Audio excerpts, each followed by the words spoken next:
the Montana Ag Network.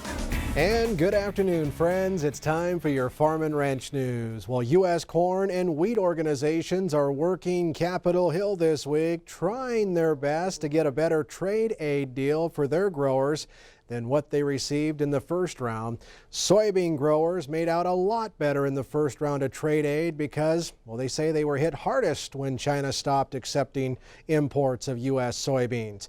Farmers had been the biggest soybean exporters to China in the world, and during the first market facilitation program, soybean producers received a payment of $1.65 a bushel, wheat growers 14 cents a bushel, and corn only received 1 cent per bushel.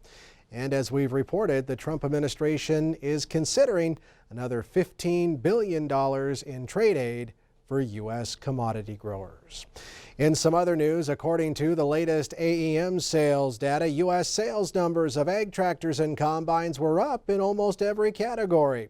Four-wheel drive tractor sales saw a 32.2% growth from April of last year.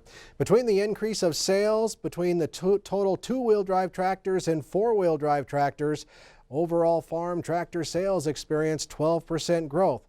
However, self-propelled combines did see a 4.2% drop in sales. Kurt Blades, AEM Senior VP of Agriculture, says while numbers were up for the U.S. last month, the ongoing trade war has them concerned about the overall farm machinery market moving forward.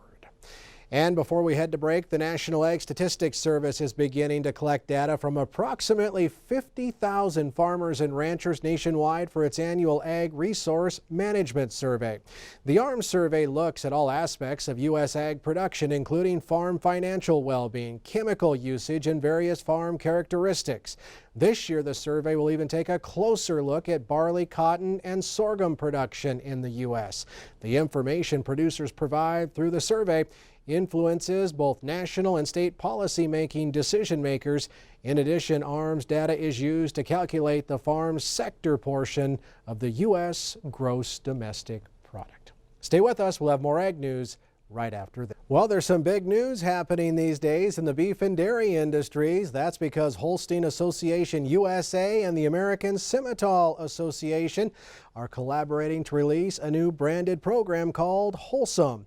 Chip Kemp is the American Simmental Association's Director of Commercial and Industry Operations and says Wholesome promises to reshape the beef on dairy opportunities for cattlemen and cattle women.